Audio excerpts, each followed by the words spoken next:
वेद पाठशाला में आपका हार्दिक स्वागत है। परमेश्वर का वचन जीवित, पवित्र एवं सामर्थी है। आशा है कि आज के वचन से आपको आत्मिक लाभ होगा। तो लीजिए प्रस्तुत है ये संदेश। नमस्कार श्रोता, आज के वेद पाठशाला कार्यक्रम में हम आपका स्वागत करते हैं। मित्र, हमने पवित्र शास्त्र के प्रथम 5 पुस्तक अर्थात जिसे व्यवस्था की पुस्तक के नाम से जाना जाता है, अपना सर्वेक्षण समाप्त किया था। इन पुस्तकों को व्यवस्था की पुस्तक कहते हैं क्योंकि इन पुस्तकों में परमेश्वर ने मूसा द्वारा व्यवस्था दी है, जिन्हें परमेश्वर की व्यवस्था और कभी-कभी मूसा की भी व्यवस्था कहते हैं। यहाँ पर जो अनुभूति है जिससे यह पुस्तकें न केवल व्यवस्था की पुस्तकें कहलाती हैं, परंतु ये ऐतिहासिक पुस्तकें भी कहलाती हैं। पवित्र शास्त्र के प्रथम 5 पुस्तकों से कुछ पुस्तकों में ऐतिहासिक वृतांत पाए जाते हैं। फिर पुराने नियम के अगले 12 पुस्तकों को ऐतिहासिक पुस्तक कहते हैं। सो इस परिप्रेक्ष्य में पुराने नियम के प्रथम 17 पुस्तकों को हम ऐतिहासिक पुस्तक कह सकते हैं।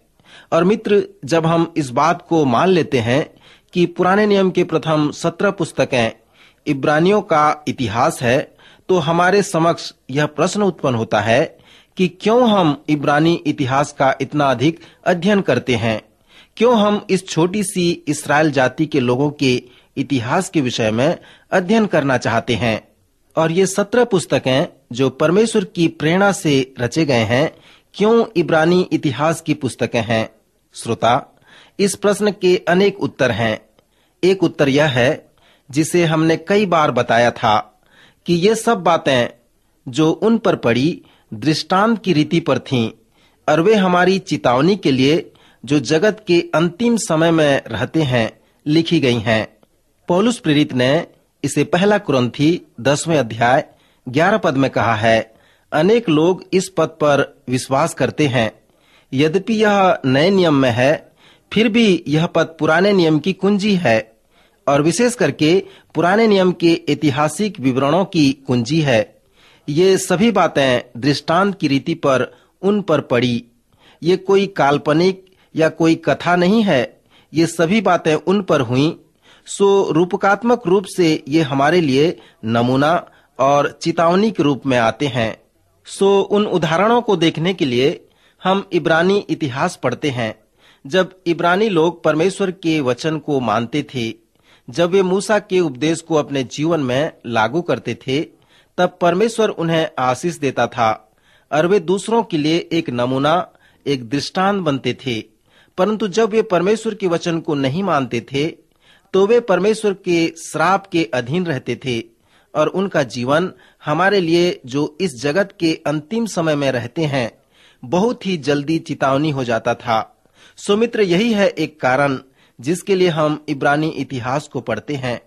वो सभी बातें जो उनमें होती थी, वो हमारे शिक्षा और आत्मिक उन्नति के लिए होती थी। वो दृष्टांत इसीलिए कि हम उसके पीछे चलें, और वो चेतावनी कि हम सावधान और सतर्क हो जाएं। अगला कारण यह है कि पवित्र शास्त्र इसलिए इब्रानी इतिहास के विषय में बताती है क्योंकि वे परमेश्वर के चुने हुए लोग थे। उनके द्वारा मसीहा के आने से पृथ्वी की संपूर्ण जाति आशीष को प्राप्त की। जब परमेश्वर ने यह निर्णय किया कि वह इस संसार में मनुष्य बनकर आएगा, तो वह सफेद, काला, लाल या पीला मनुष्य बनकर नहीं आया, परंतु इसके लिए उसने एक विशेष जाति के लोगों को उत्पन्न किया। जब उसने इब्राहिम को आदेश दिया कि वह उन लोगों का पिता हो, तो उसने कहा, भूमंडल के सारे कुल तेरे द्वारा आशीष पाएंगे। जब इन विशेष लोगों के द्वारा मसीहा आया, तो इसका मतलब यह था कि इब्रानी लोगों का इतिहास एक विशेष इतिहास था, और परमेश्वर का वचन भी हमारे पास इस विशेष जाति के लोगों के द्वारा आया। नए नियम में पौलुस प्रेरित इस बात को अपनी पत्रियों में लिखकर बताता है कि वे लोग केवल इसलिए विशेष लोग नहीं हैं कि उनके द्वारा हमने मसीहा को, उद्धार को और छुटकारे को प्राप्त किया, परंतु इसलिए भी कि हमने इन विशेष लोगों के द्वारा परमेश्वर के जीवित वचन को प्राप्त किया।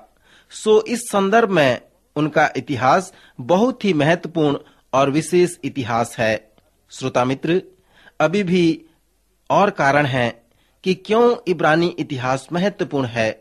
इस्राएल के विषय में मूसा ने व्यवस्था विवरण के अंतिम अध्यायों में जबरदस्त भविष्यवाणी की है, जिसे हमने अपने सर्वेक्षण में नहीं देखा था।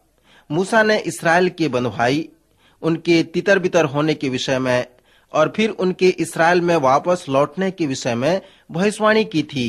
मूसा ने कहा कि उनका अपने पवित्र देश में वापस आना भौगोलिक रूप से भी है और आत्मिक रूप से भी है। इस्राएलियों का अपने पवित्र नगर में वापस आने के विषय में देखा जाए तो यह बहुत उत्साहजनक है। सन 1948 में इस्राएल एक राष्ट्र बना। जिस प्रकार से यिर्मयाह, यशायाह और मूसा ने भविष्यवाणी की, यहेजकेल ने भी उनके वापस लौटने के विषय में भविष्यवाणी की थी।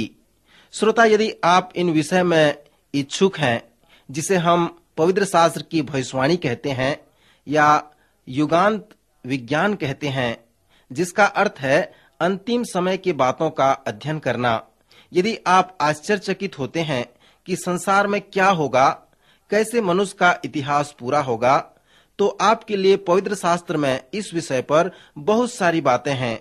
परमेश्वर के पास एक योजना है और वह अपनी योजना के तहत मनुष्य के इतिहास को पूरा करेगा, उसका अंत करेगा।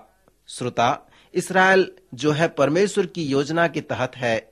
सो यदि आप परमेश्वर की योजना के तहत मनुष्य के इतिहास के विषय में जानने की रुचि रखते हैं, तो आप अपनी दृष्टि इस्राएल और उस पवित्र नगर की ओर लगाएं, क्योंकि यह इब्रानी लोगों के चारों ओर पूरा होगा। एक बहुत ही बड़े भविष्यवाणी के विषय रोमियो की पत्री के 9वें अध्याय से 11वें अध्याय के मध्य पौलुस प्रेरित कहता है कि एक दिन संपूर्ण इस्राएल का उद्धार होगा। इस्राएली लोग परमेश्वर की ओर वापस लौटेंगे और परमेश्वर भी उनकी ओर दृष्टि करेगा। यहाँ पर पौलुस प्रेरित एक रोचक बात कहता है कि परमेश्वर इस्राएलियों को दंड देगा, क्योंकि उन्होंने मसीहा को तुच्छ जाना है और उसे बहिष्कृत कर दिया है। सो परमेश्वर ने गैर यहूदी लोगों को यह अवसर दिया है कि वे उद्धार पाएं। फिर पौलुस कहता है कि जब गैर यहूदी में से अनेक लोग उद्धार को प्राप्त कर लेंगे, तब परमेश्वर फिर से इस्राएलियों की ओर फिरेगा और इस रीति से संपूर्ण इस्राएल उद्धार पाएगा। जकरिया जो एक नबी था, अपने पुस्तक के 8वें अध्याय में हमसे कहता है कि किसी दिन फिर एक बार यहूदी लोग महान नबी बनेंगे। 10 मनुष्य एक यहूदी पुरुष के वस्त्र की छोर को यह कहकर पकड़ लेंगे कि हम तुम्हारे संग चलेंगे, क्योंकि हमने सुना है कि परमेश्वर तुम्हारे साथ है। श्रोता मित्र, यदि आप पवित्र शास्त्र के भविष्यवाणी का अध्ययन करेंगे और उसे भली भांति समझेंगे, तो यह जान पाएंगे कि भविष्यवाणियों की कुंजी इस्राएल है। यहाँ पर हमने इस्राएलियों के भौगोलिक रूप से वापस लौटने को देखा, परंतु आत्मिक रूप से उनके परमेश्वर के पास वापस लौटने को नहीं देखा। परंतु बाद में हम देखते हैं कि परमेश्वर के चुने हुए लोगों का हृदय परिवर्तित होता है। वे एक नए जन्म को प्राप्त करते हैं और बहुत ही सुंदर तरीके से अपने परमेश्वर के पास वापस लौटते हैं। सो मित्र, हम इब्रानी इतिहास इसलिए अध्ययन करते हैं क्योंकि अभी भी परमेश्वर ने इस्राएल के साथ अपना संबंध बनाए हुए है, और यदि वह ऐसा करेगा तो उसी समय वह संपूर्ण संसार के लिए भी करेगा। अगला कारण कि क्यों हम पुराने नियम के इतिहास का अध्ययन करते हैं, इसे हम इस प्रकार समझ सकते हैं। मान लो यदि आपकी नींद एक बड़े अस्पताल में खुलती है और आपसे कहा जाता है कि आपकी दुर्घटना हो गई है, और उसका परिणाम यह हुआ है कि आपका स्मरण शक्ति समाप्त हो गया है। आप अपनी पत्नी, अपने बच्चे किसी को स्मरण नहीं कर पा रहे हैं। आपके पास कोई भाव नहीं है कि वे कौन हैं। आप उन्हें पहचान नहीं पा रहे हैं। संपूर्ण रूप से आपका स्मृति लोप हो गया है। मित्र, लोगों को ऐसा होता है। सो ऐसी परिस्थिति में आपके लिए संसार की महत्वपूर्ण वस्तु क्या हो सकती है? और यह वही है जिसे हम आपका सामाजिक इतिहास कहते हैं।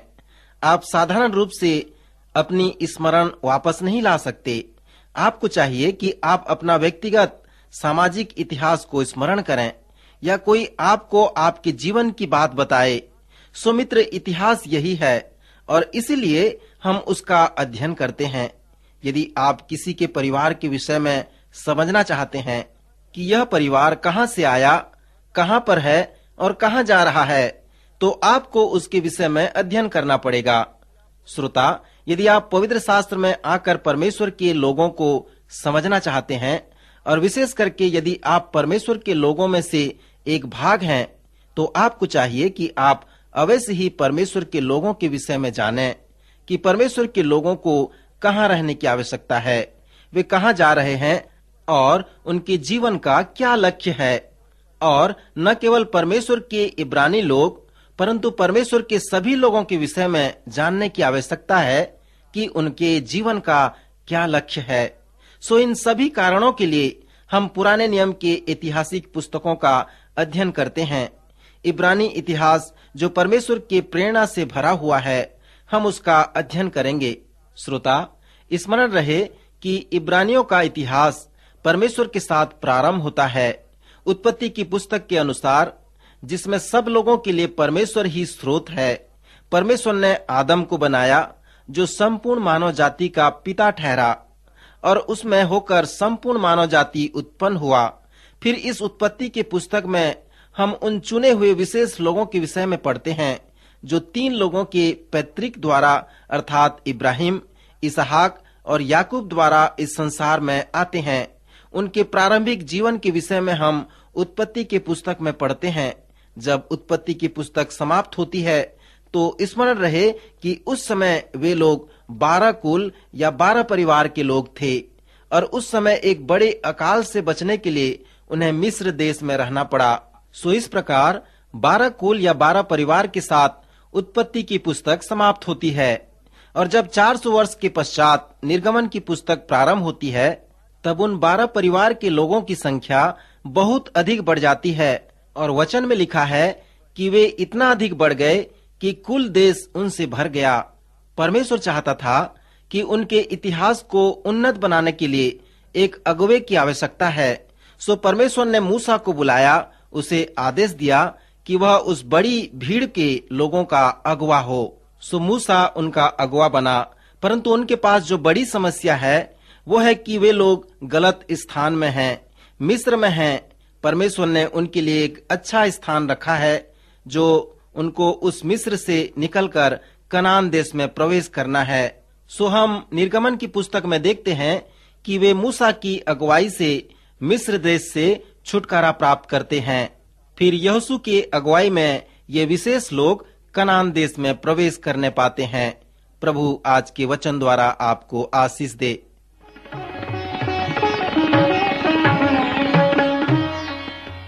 अभी आप सुन रहे थे कार्यक्रम वेद पाठशाला। श्रोता, हमें विश्वास है कि इस कार्यक्रम के द्वारा आपको आशीष मिली है। यदि इस कार्यक्रम के विषय में अधिक जानकारी प्राप्त करना चाहते हैं या बाइबल अध्ययन से संबंधित कोई प्रश्न हमसे पूछना चाहते हैं, तो आप हमें इस पते पर लिखें। हमारा पता है कार्यक्रम Ved Pathshala, Vishwavani, post box number 731, Faridabad 7, Haryana. पता एक बार फिर से सुन लीजिए। कार्यक्रम Ved Pathshala, Vishwavani, post box number 731, Faridabad 7, Haryana. तो इसी के साथ आज के कार्यक्रम का समय यहीं पर समाप्त होता है। अगले कार्यक्रम में आपसे फिर भेंट होगी। तब तक के लिए हमें आज्ञा दीजिए। नमस्कार।